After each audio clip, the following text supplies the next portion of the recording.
My name is Thea Cranum. I am 31 years old. And exactly 3 weeks ago I walked into what I thought was my birthday dinner and instead walked straight into the most calculated ambush of my life. 80 relatives packed into a private banquet hall in Newport, Rhode Island, not one of them smiling. My adoptive father, Victor, stood at the head of a long table holding a microphone like he had been rehearsing this moment for months. As he had. He slid a manila envelope across the table and said 4 words that rewired my entire existence. You are not ours. Then my adoptive mother, Gloria, reached into my purse without asking, pulled out my apartment keys and set them on the table like evidence in a murder trial. She told the room those keys belonged to them. That everything I had belonged to them. That I owed them my entire life back with interest. 80 people watched. Not one of them moved. Not one of them said a single word in my defense. Not one person in that room full of people I had known my whole life had the courage to stand up. But then from somewhere near the back of the room someone started clapping. Slow. Deliberate. One clap at a time, each one landing in that silent hall like a stone dropping into still water. When the crowd turned to look, the color drained from Victor's face so completely I watched it leave him in real time. Because the woman standing at the back of that room was someone he had told me was dead. My biological mother. And she was very much alive. And she had not come alone. Before I take you all the way back to where this began, if this story is already pulling you in, please subscribe right now and hit the notification bell. Stories like this go up every week and you genuinely do not want to miss what comes next in this one. Now let me take you back 6 weeks before that night, to the phone call that set absolutely everything in motion. I was elbow deep in a contract dispute when my cousin Marcy called me at the office. I am a paralegal at a mid-sized family law firm in Newport, Rhode Island, a job I have held for 6 years now and a career I built entirely on my own without a single referral or well-placed word from anyone in my adoptive family. Marcy's voice was practically vibrating through the phone. Thea, oh my gosh, I am not supposed to tell you this, but your parents are throwing you a surprise party for your 31st. A real one. The Harborview Banquet Hall. They reserved the entire East Wing. I almost knocked my coffee clean off my desk. A party. For me. In 31 years Victor and Gloria Cranum had never once thrown me a birthday party.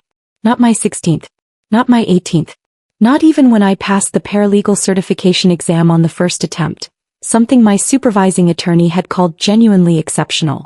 But my younger adoptive brother Derek, his 21st birthday had been a fully catered rooftop event with a live jazz band, a custom cake flown in from a specialty bakery in Boston, and a speech from Victor that made half the room emotional. My 21st birthday had been a grocery store cake and a card with printed text that read, "Hope your day is great." No signature. No handwriting. Just a card someone had grabbed off a rack without giving it much thought at all. I told myself it was fine. I always told myself it was fine. Thea, are you still there? Marcy's voice pulled me back. Sorry. Yes. I'm just surprised. Is this actually real? 100%, she said, lowering her voice like she was protecting a secret. Your mom has been organizing for weeks. Aunt Patricia is flying in from Providence. Uncle Dean is driving up from Maryland. There are going to be so many people, Thea. This is a big deal. After we hung up I sat at my desk staring at the case files stacked in front of me without really seeing any of them. Maybe 31 was the year things finally changed. Maybe Victor and Gloria had decided that whatever invisible wall had always stood between me and genuine belonging in that family was ready to come down. I let myself believe it completely. I let myself feel it without putting conditions on it. That was my first mistake, and looking back now I can see exactly how neatly it was designed to be. The week before the party I ran the numbers the way I always do when something feels almost too good. 6 years at the firm. 6 years of 50-hour weeks, of staying late to prepare depositions, of learning every procedural rule and filing deadline and courtroom protocol from scratch because no one was going to walk me through any of it. And every single year without fail, I had sent money home to Victor and Gloria. Not because they ever asked directly, but because every time I called there was always something happening at exactly the right moment. The furnace needed work. The property taxes were coming due. Gloria's prescriptions had gone up again. The specific amounts shifted month to month, but the pattern was completely consistent. Over 6 years I had sent close to $38,000 back to that house. I never kept any kind of formal record of it because it had simply never occurred to me that I might someday need one. That was my second mistake, and it turned out to be a far more consequential one than the first. Meanwhile, Derek, who was 26, still lived in his childhood bedroom without any visible urgency to change that arrangement. He had launched and quietly abandoned 4 separate business ideas over the past 3 years, every single one of them funded by Victor without a hard question asked. The most recent was a sports memorabilia resale operation that ran for 11 weeks before Derek concluded it was more work than he had anticipated. Victor funded that one for $12,000. When I had asked years earlier whether they could co-sign a modest personal loan so I could complete a professional certification course, Victor had looked at me with something I can only describe as sympathetic dismissal and said, "Thea, you've always been the resourceful one. You'll figure it out." I figured it out. I took the loan on my own, worked extra shifts to cover the payments, and finished the course in 4 months. But I never forgot how that particular compliment had been used as a door closing in my face. Gloria had her own version of the same message. She liked to say, almost with pride, that Thea never needed them the way Derek did. That I had always been built a certain way. What she never said out loud, and what I spent years carefully not listening for underneath those words, was that being built differently in that household meant being built for less consideration, less warmth, and far less room to need anything without having to earn the right to ask. There was one more thing sitting quietly in the back of my mind that entire week, something I had long since trained myself not to examine too closely. I had never once seen my original birth certificate. Gloria had explained it away years ago, told me it had been lost during a move when I was still a toddler, and that the amended copy they kept on file was the only version that existed. I accepted that explanation the same way I accepted most things in that house, without argument and without digging any further. But the year before, while handling a document review at the firm, I had processed a case involving sealed adoption records in Rhode Island, a situation where a biological parent had maintained legally binding contact rights that had been deliberately and systematically concealed from the adoptee for years. I had filed the paperwork, organized the folder, and moved on to the next task. But something about that case had settled into a part of my mind I couldn't quite clear out, sitting there quietly in the way that certain things do when they are not quite ready to surface. 3 days before the party, my supervising attorney Helen Garrett called me into her office, closed the door behind her, and told me that the senior partners had unanimously agreed I was the right person for a newly created senior case coordinator position at the firm. It was the kind of role I had been building toward for years, the kind of recognition that does not come quickly or easily. There was one remaining step before it was official. The partners wanted an external character reference from someone with professional standing in the Newport community. Helen mentioned almost in passing that Victor sat on the board of the Newport Civic Foundation. A letter from him, she said, would mean something to the partners and close the process efficiently. I called Victor that same evening, half bracing myself for some reason it wouldn't be possible. Instead, he agreed immediately, his voice carrying an unfamiliar warmth. "Of course, Thea. I would be honored. I'll bring it to your party and present it in front of the whole family. Make it a real moment." His delivery felt slightly too smooth, slightly too prepared, but I told myself I was searching for doubt in a situation that didn't warrant it. I needed this to be what it looked like, so I chose to believe it was. The night of the party, I stood at my bathroom mirror longer than usual in a deep burgundy dress I had bought specifically for the occasion. I had stopped at a florist on the way home from work and picked up white tulips for Gloria, because that is simply the kind of person I have always been, the kind who brings something to give even when she is supposed to be the one receiving. I drove to the Harborview banquet hall with the windows down and the radio low, letting myself believe, fully and without hesitation, that after 31 years the people who raised me were finally ready to show me I truly belonged among them. Every single person walking through those doors that night already knew what was waiting inside that room. Every one of them. Every person except me. The Harborview banquet hall sat right at the edge of Newport's waterfront district, the kind of venue that glittered from the outside and made you feel like whatever was happening inside must be worth attending.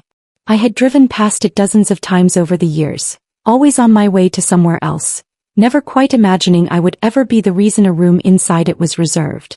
I parked in the lot and sat in my car for a moment with the engine off, listening to the quiet. Through the tall windows I could see the warm amber glow of chandeliers and the silhouettes of people moving around inside. A lot of people. More than I had expected. Aunt Patricia really had flown in. I could see the broad shape of Uncle Dean near the window, unmistakable even from a distance.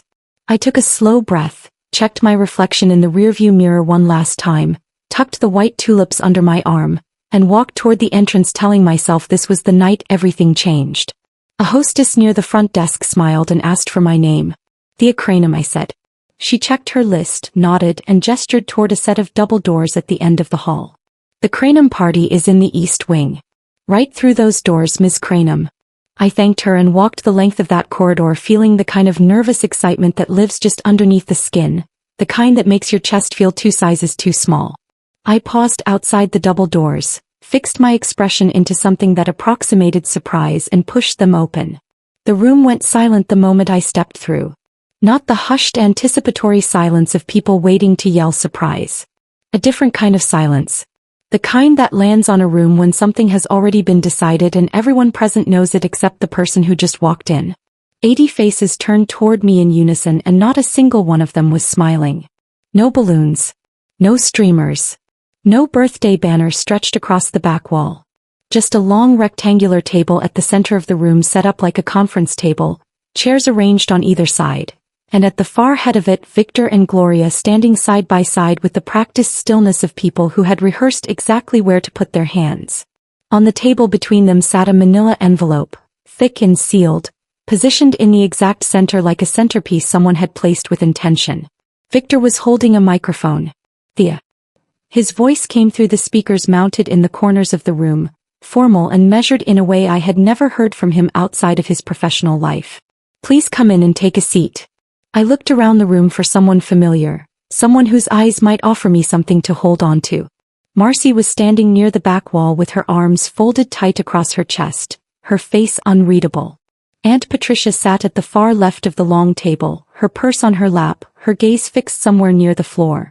Uncle Dean was staring directly at me with an expression I still cannot fully name, something between discomfort and resignation. Nobody called my name. Nobody waved me over. Nobody made any of the small gestures that tell you that you are welcome. I walked to the empty chair that had been positioned at the near end of the table, facing Victor and Gloria directly, and I sat down. I noticed then that a woman I did not recognize was standing just inside the door to my left, holding a small video camera. Not a phone. A proper camera with a stabilizing grip, the red recording light already on. They had hired a videographer. Dad, I said carefully, what is this? He did not answer immediately. He opened the manila envelope with the unhurried movements of someone who had done this in his imagination many times before, removed a single document, and held it up so that the room could see it before I could read it myself. This is a DNA analysis, he said into the microphone, his voice filling every corner of that room. Your mother and I had testing done 4 months ago. We submitted our own samples along with a sample obtained from you without your knowledge. He paused. The results are conclusive. The room felt like it tilted slightly. You are not our biological daughter, Thea. His voice was completely level. You never were.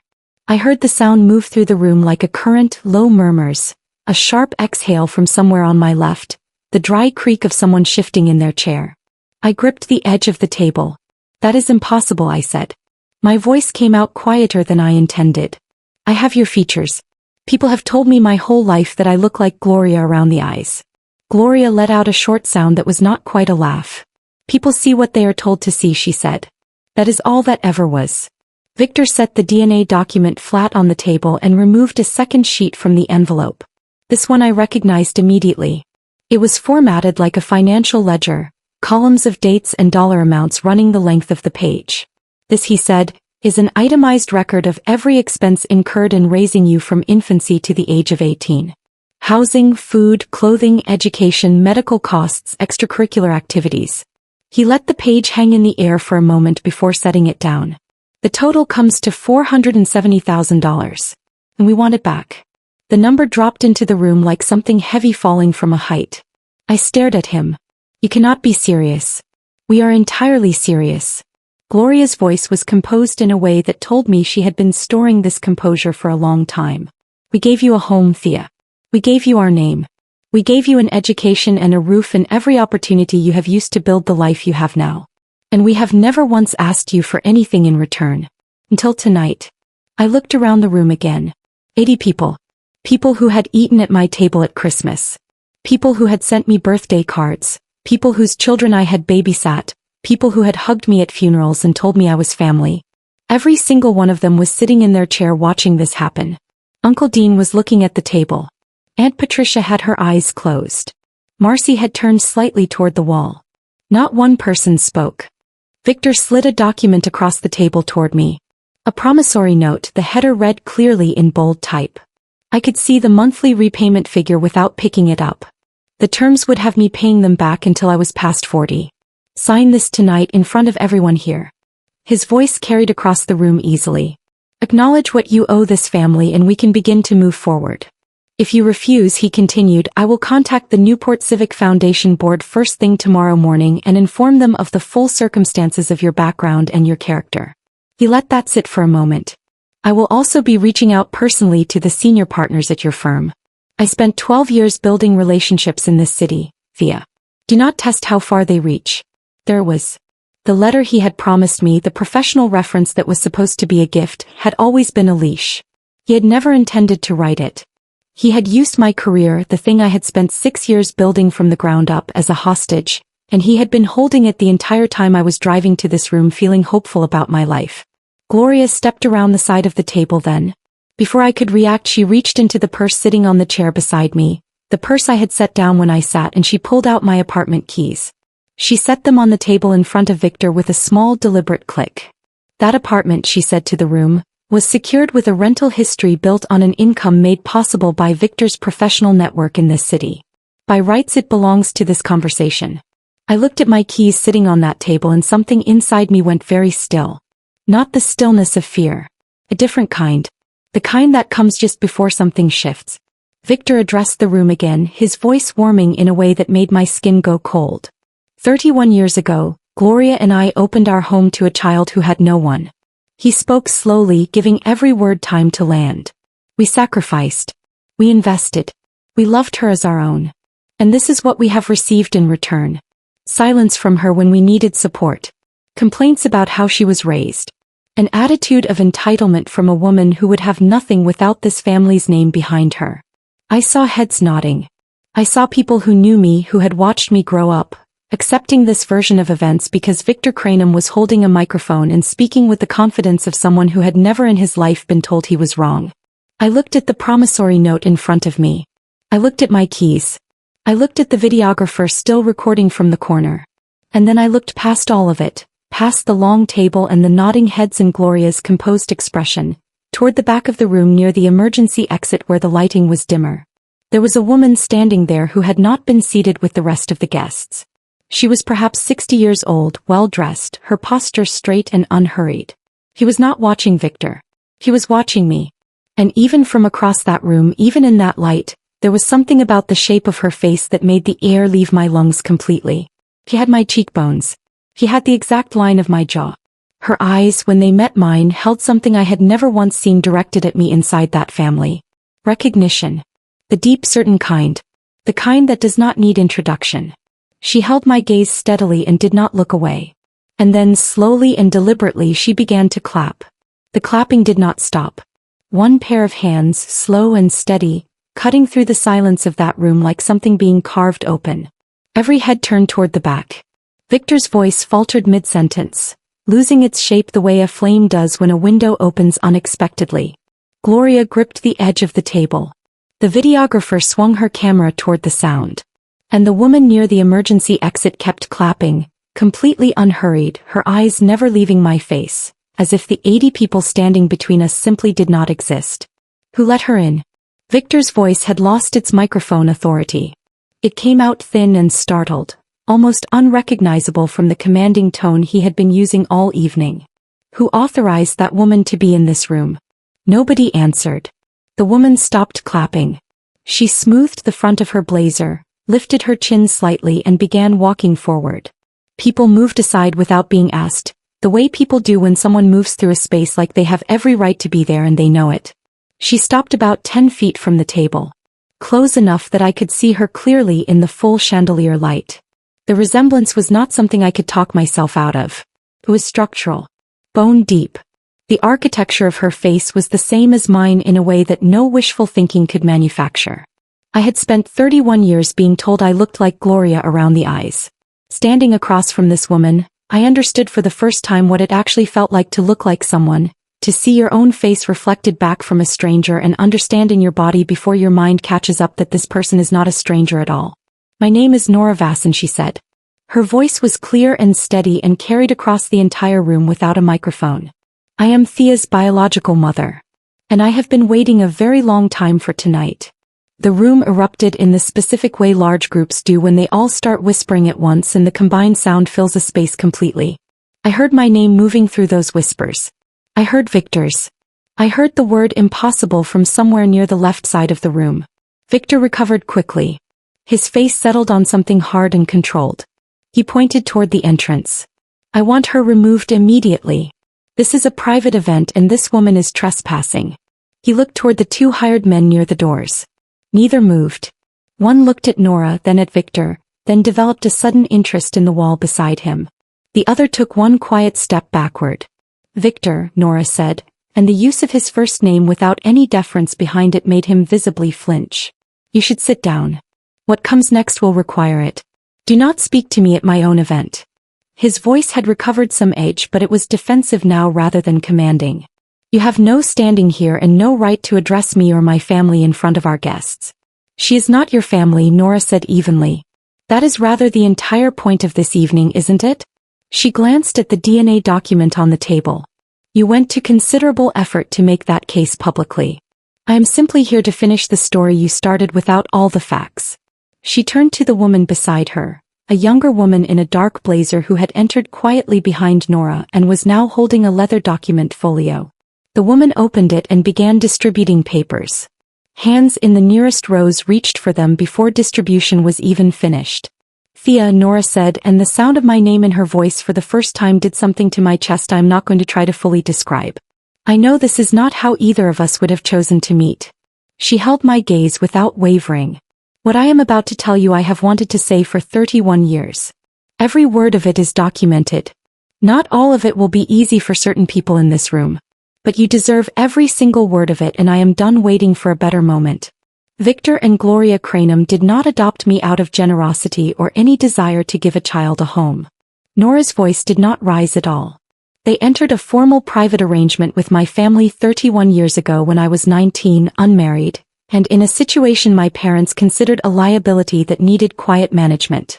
The terms were negotiated by a private attorney and involved substantial financial compensation paid directly to Victor and Gloria in exchange for taking legal custody of my daughter and raising her under the Cranham name.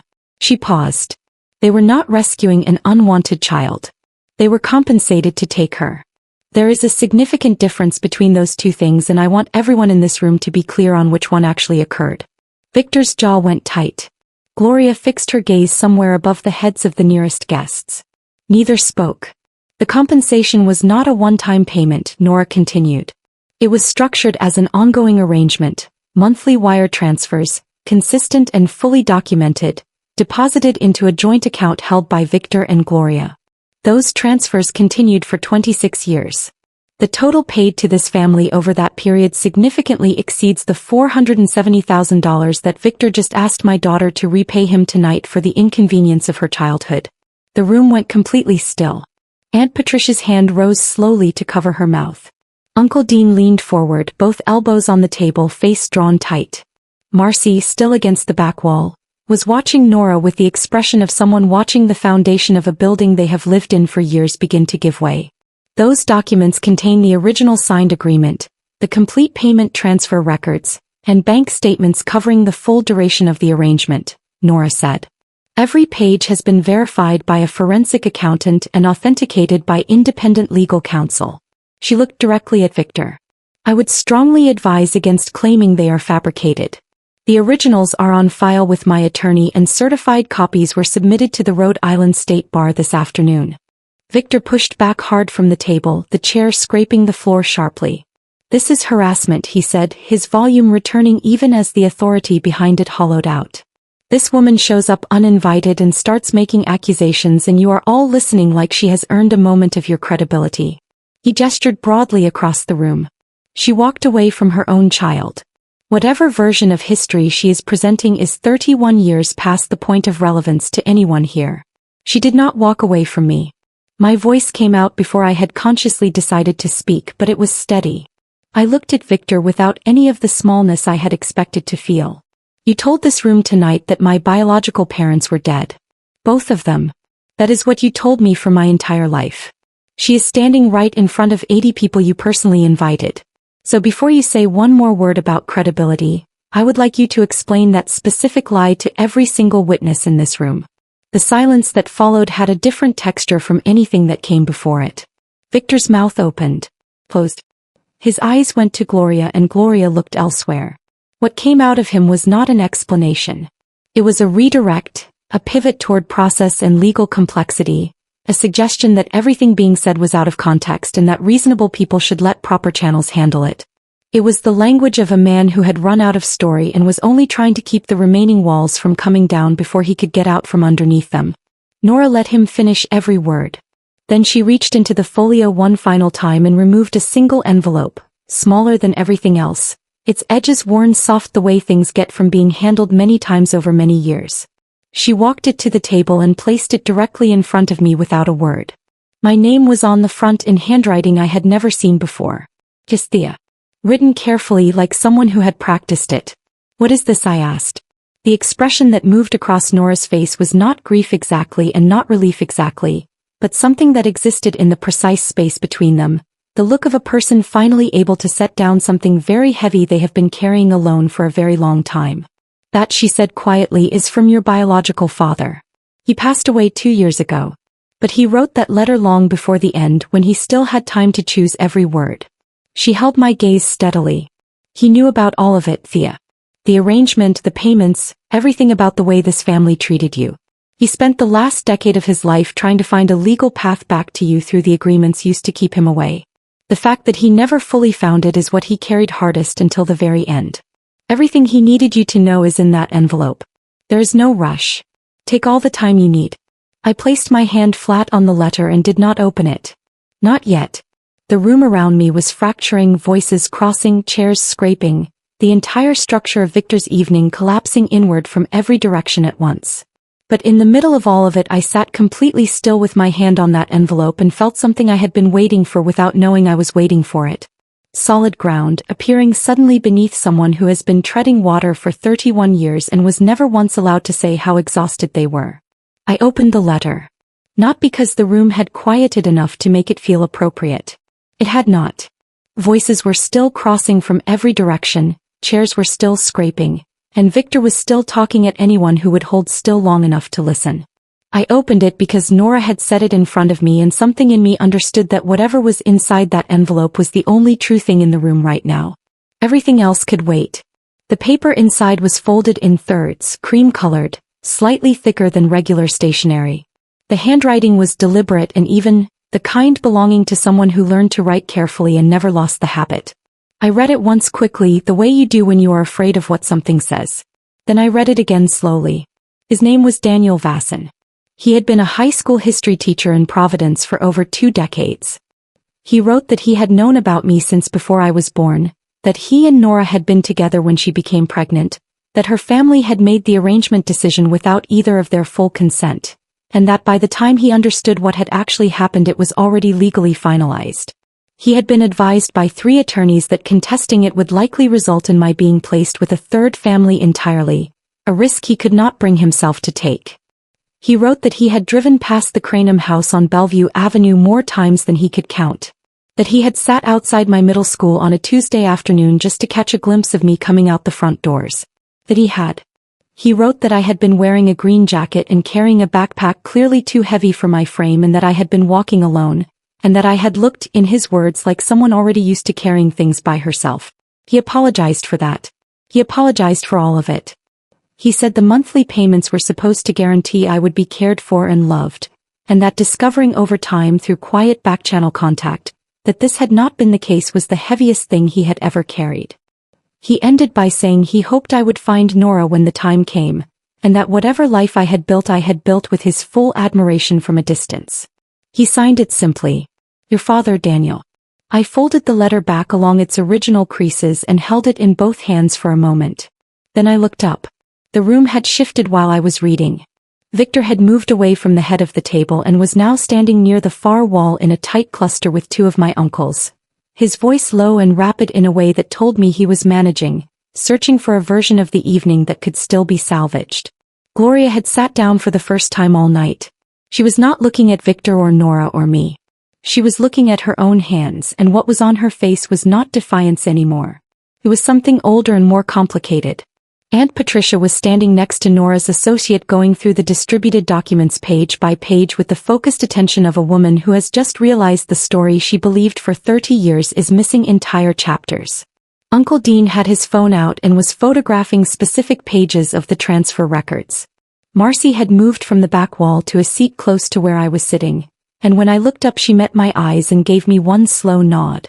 It was not an apology and not nearly enough to be one. But it was the first honest thing anyone in that family had offered me all evening. Nora was watching me.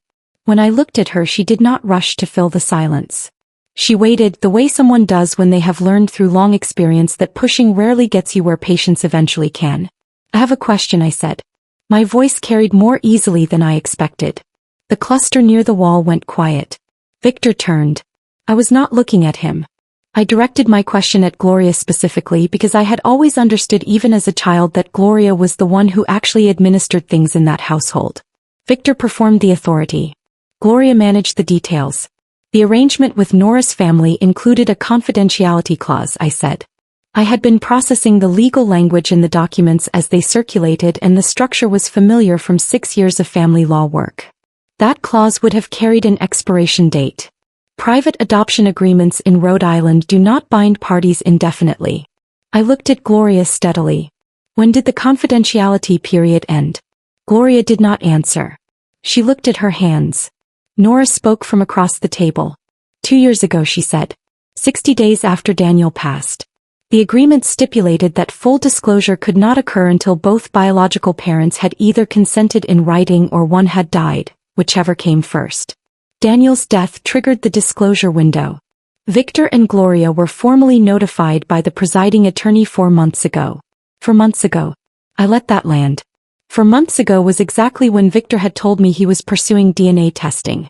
4 months ago was when this evening had begun to be constructed. I looked at Victor directly for the first time since reading the letter. You were not trying to expose me tonight, I said. You were trying to get ahead of it. He said nothing. You knew the disclosure window had opened. You knew Nora had the legal right to contact me. So you decided that if the truth was coming regardless, you would control which version this room heard first. The DNA test, the promissory note, the 80 witnesses, the videographer. You were not humiliating me. You were building a record. One that made me look like a debtor and you look like a wronged man before Nora could walk through that door and tell everyone what you actually were. Uncle Dean lowered his phone. Aunt Patricia stopped turning pages. The hired videographer had shifted her angle and was no longer pointing the camera at the table. She was pointing it at Victor. That is not what happened. Victor's voice had the shape of conviction but not the weight of it anymore. I brought this family together because I have a right to the truth about the child I raised and a right to be fairly compensated. He gestured toward Nora. Whatever arrangement existed before tonight has nothing to do with the reality of what I gave over 31 years. What you gave, I said, was covered. Monthly. For 26 years. I held up the document I had been reviewing. According to these records, the total transferred to your household amounts to roughly $62,000 more than the figure you presented tonight as my debt. So you are not owed $470,000. You are owed nothing. You have already been paid more than you asked for. The math is simply not on your side. Someone at the nearest table suppressed a sharp breath. Victor stepped forward, his face darkening. You do not get to reduce 31 years to a transaction. I am your father. You grew up in my house.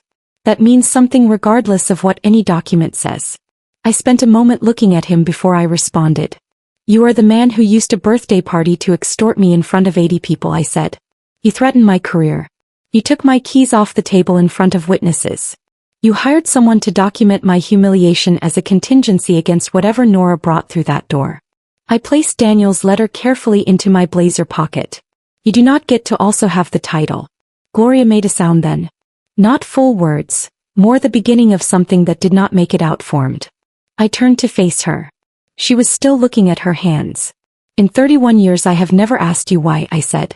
I always assumed the answer would not be worth the cost of asking. But I am asking now. Why did you treat me the way you did for 31 years when you were being compensated to treat me well?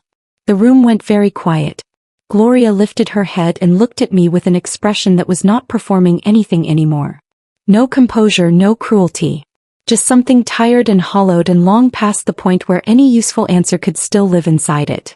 She opened her mouth, closed it, looked back down at her hands. She never answered. And that was more honest than anything she had said all evening. I stood up. I picked up my keys from the table and put them in my bag. I picked up the white tulips still sitting in their paper wrapping on the chair beside me, untouched and unacknowledged the entire night. I looked at them for a moment. Then I set them back down. Some gestures belong to a version of a relationship that never actually existed, and there is no sense in carrying them out the door with you. I turned to Nora. I would like to get some air, I said. She nodded. She did not reach for my hand or fill the space with reassurances.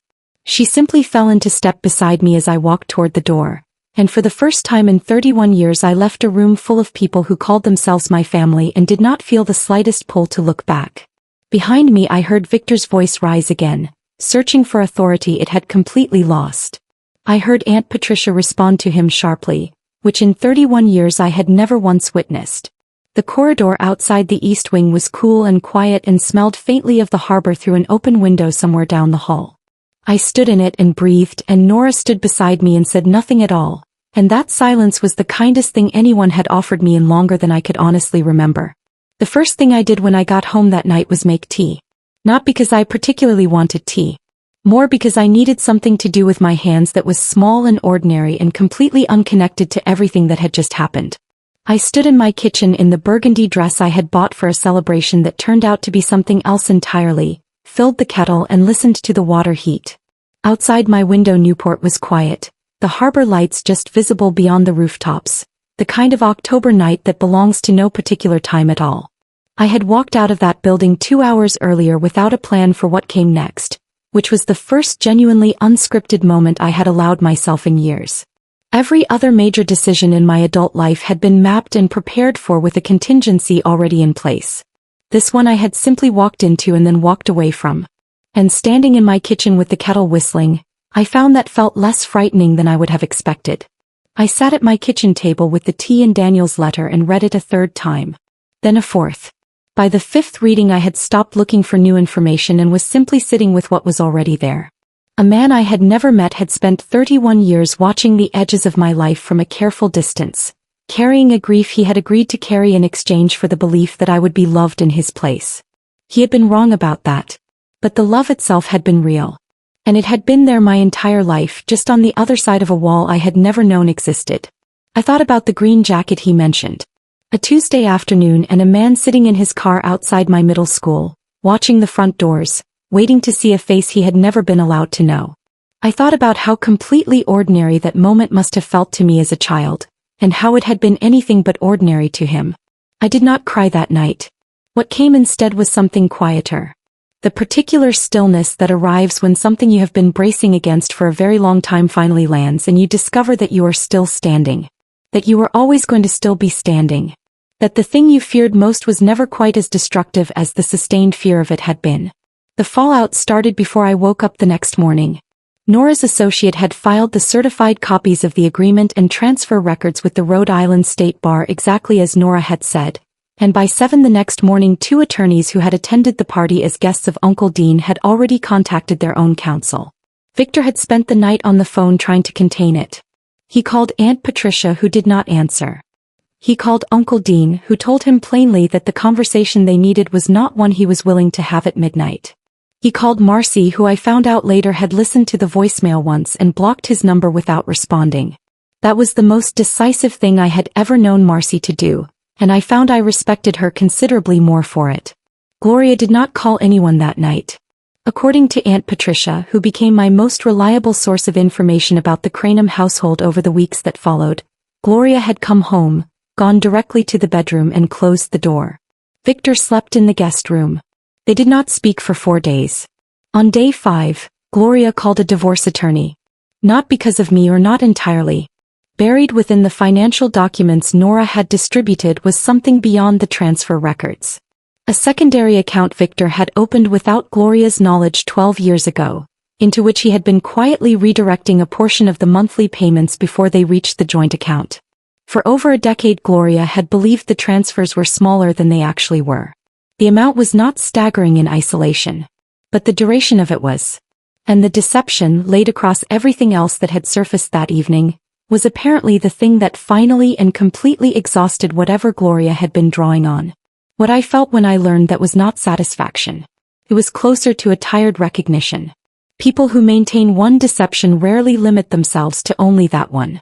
3 weeks after the party, Helen Garrett called me back into her office. She told me Victor had indeed contacted the senior partners, exactly as he had threatened. She had intercepted the communication herself and described it as a creatively assembled mischaracterization that bore very little relationship to the 6 years of work she had directly evaluated. Then she slid my offer letter across the desk. "The position is yours," she said. "And this situation has only made us more certain of that. Anyone who can stand in the middle of what you stood in that night and walk out with their judgment and dignity fully intact is exactly the kind of person this firm needs on its most complex cases." I signed the letter before I left the office and drove home in the quiet, letting it settle without announcing it to anyone. Some things deserve one full evening before the world gets to weigh in on them. Nora and I had coffee for the first time at a small waterfront place called the Lantern, which she told me she had been going to for years, long before she had any reason to think she would ever sit in it across from me. We sat in a corner booth with ceramic mugs and an hour and a half that neither of us quite knew how to begin. He told me about Daniel. About being 20 and completely unprepared. About being separated from him through a combination of legal pressure and manufactured urgency once her family realized she was not going to quietly comply with their plan. She had been told the arrangement was the only option that protected me. He had believed it. She had spent 31 years not entirely forgiving herself for it. When she finished, I told her I was not in a position to assign blame to a frightened 19-year-old surrounded by people with every structural advantage over her. She looked at me for a long moment. Then she said quietly, "You sound like Daniel." I took that as the compliment I am certain she meant it to be. We did not hug when we said goodbye. We shook hands, which made us both laugh in the helpless way that happens when a gesture is so obviously wrong for a situation that it becomes the only honest option either of you has. She texted me that evening. "Same time next week?" I responded yes without having to think about it. Victor sent 2 emails in the first month. The first suggested the events of that evening had been significantly misrepresented. I read it once and did not respond. The second arrived 10 days later, shorter and less composed, and included near the end a sentence about how everything he had done had come from a desire to protect his family. I read that one twice. Then I deleted both. Not from anger. From the quieter recognition that neither message was genuinely addressed to me. They were both addressed to his version of events, a version that had never quite managed to include me as a complete person, and I had spent enough of my life trying to make myself legible to something that was never going to have room for me. Gloria sent one message. 4 sentences. She said she was sorry for how things had gone and that she knew it was not enough. She said discovering Victor's secondary account had clarified certain things she should have asked questions about years ago. In the final sentence she wrote that she had believed for a long time that giving me less would prepare me better for a world that would not always be generous. That she understood now she had been wrong. And that sorry was a word that lost most of its weight after 31 years of practice in the opposite direction. I have read that message more times than I expected. I have not responded to it. I have not deleted it either, which I think tells me something I am still in the process of working out. What I know now at 31 that I did not clearly understand before is this. Being strong is not the same as being fine. I spent 3 decades being called capable and independent and the one who never needed anything, and I wore it as a compliment when it was actually a system. A way of keeping my needs small enough that the people around me would not be troubled by them. I was not born self-sufficient. I was trained into it by a household that found my independence convenient and my needs inconvenient. And there is a real difference between those 2 origins even when the surface result looks identical. I signed the lease on my new apartment 6 weeks after the party.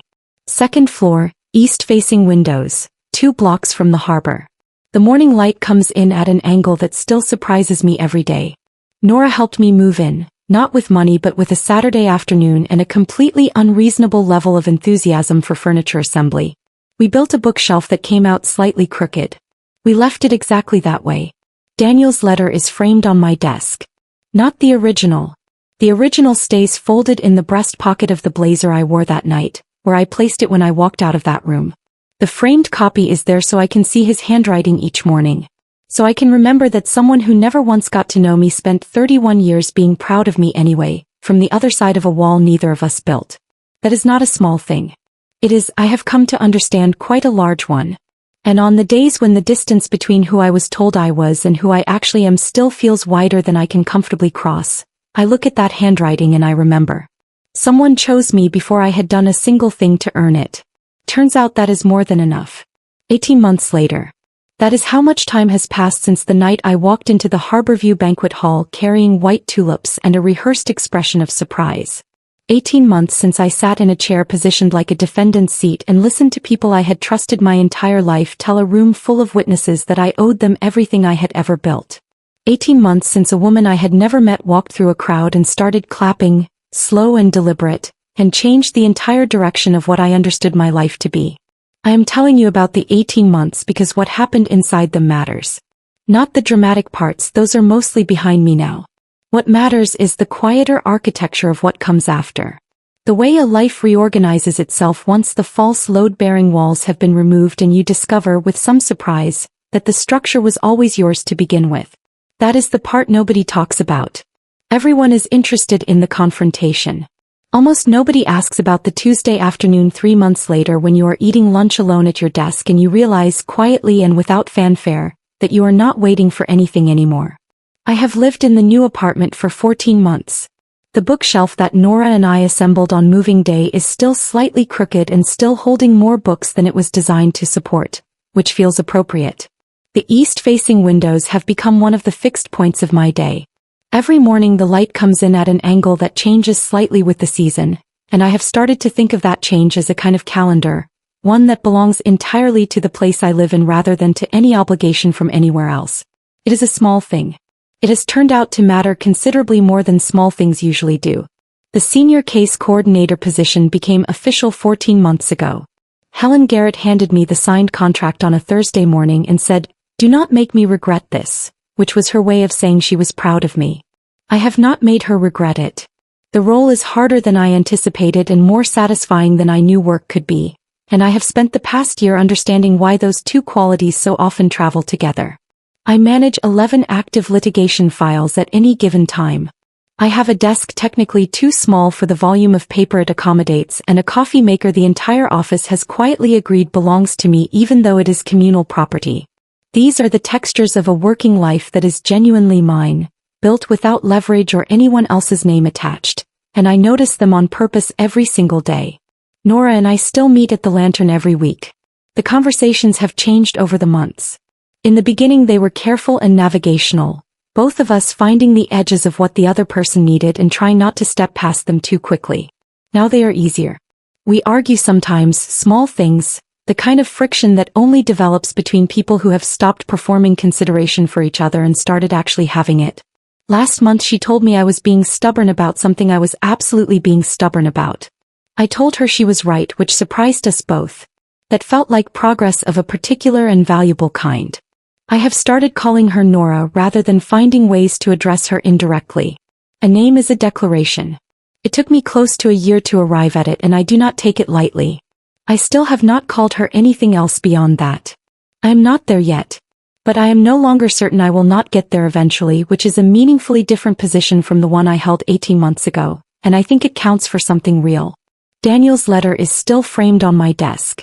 The original is still in the breast pocket of the blazer I wore that night. I have read both versions so many times that I no longer need to look at the page to hear his voice in them.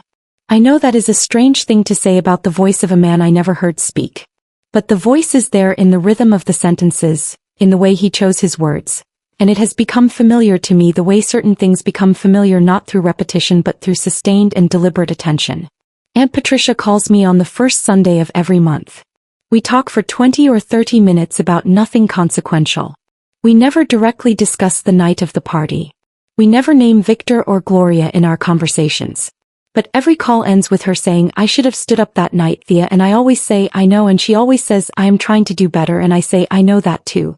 It is the same exchange every single time, and it has become, in its consistency, an apology still in the process of being paid. I accept it in the form it comes. That is the most I can do with it right now. Marcy and I have had dinner 3 times. The first was awkward in the way two people are awkward when one of them failed a test and neither is ready to fully name it yet. The second was better. The third felt like the beginning of something that might eventually resemble genuine friendship again, though it will be a different friendship because I am a different person. I no longer accept things quietly rather than require them to be examined. She seems to understand that and is adjusting, and I am giving her the room to do it. I have not spoken to Victor. There has been no contact since his second email arrived and I did not respond. The divorce from Gloria was finalized 11 months ago. I know this from Aunt Patricia, who delivered the information matter-of-factly and without editorial comment. It did not produce in me what I might have expected 5 years ago. It produced something closer to the recognition of an ending that had been coming for a long time and had finally reached its natural conclusion. Gloria's message is still in my phone.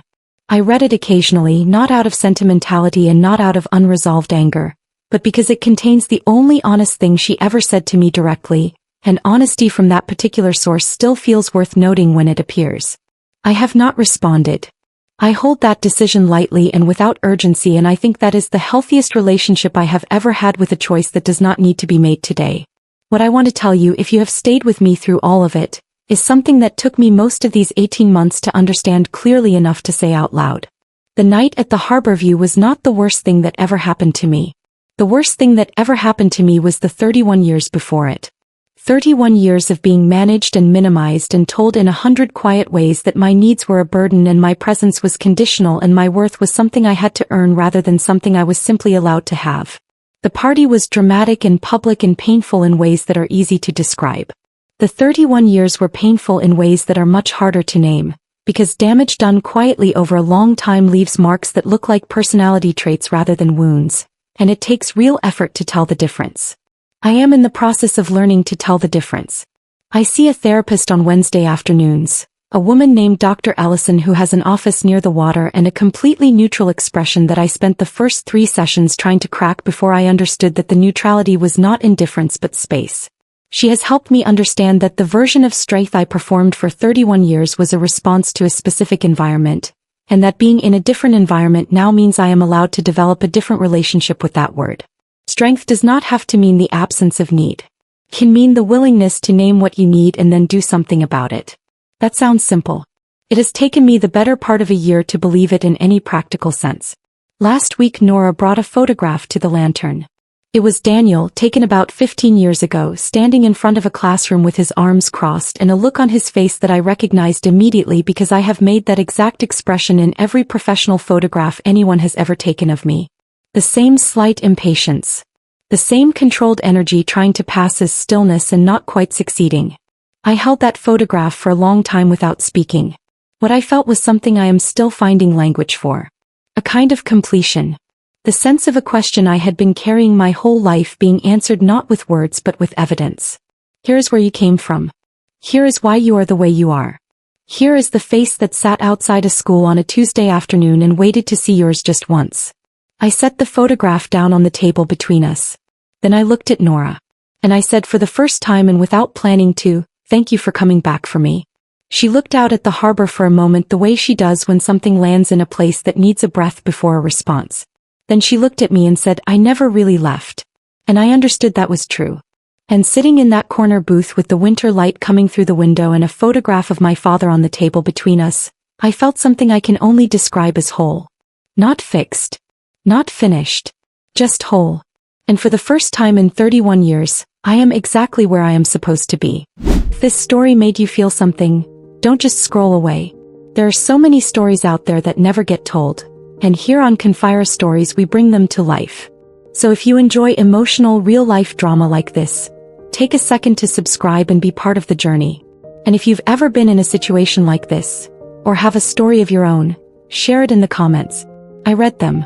Thanks for watching, and I'll see you in the next story.